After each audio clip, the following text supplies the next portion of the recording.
আমাদের দেশের অবস্থা হয়েছে এরকম, মাছের জন্য কাদা পানি মাটি এগুলো কি বিপদ না? ওটাই ঠিক আছে, ওটাই ঠিক আছে।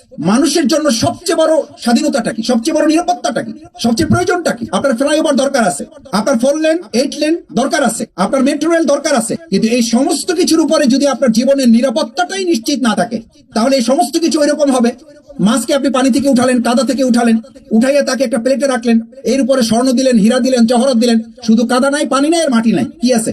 স্বর্ণ আছে, হীরা আছে, জহরত আছে, উপরে প্লেট আছে, নিচে প্লেট আছে, সুন্দর।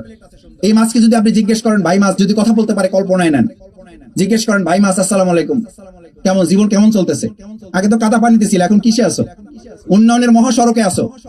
কাদা পানি থেকে তোমারে বহুত কষ্ট ক্লেশ করে হীরা জহরতের মধ্যে নিয়ে আসছি, স্বর্ণের মধ্যে নিয়ে আসছি, উপরে সিরামিক, নিচে সিরামিক, আর কি চাও বলো, কি লাগবে?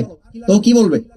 এই ভালোবাসায় বলে যে ফাইজলামির একটা সীমা আছে, ইয়ারকির একটা সীমা থাকা দরকার। জীবন নিয়ে সিনেমিনি খেলা তো আপনার কাজ না।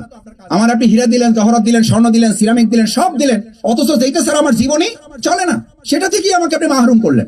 আজকে এখানে আমরা যারা আছি, প্রথমত আল্লাহ তাআলার কাছে তৌফিক কামনা করি, আমাদের প্রিয় মাতৃভূমি বাংলাদেশ নিরাপদে নিশ্চিন্তে মানুষগুলো তার জীবনের যতটুকু হায়াত নির্ধারিত আছে সেই সময়টুকু যেন আল্লাহ তাআলা বরকতপূর্ণ ভাবে আমাদেরকে বেঁচে থাকার তৌফিক দান করেন।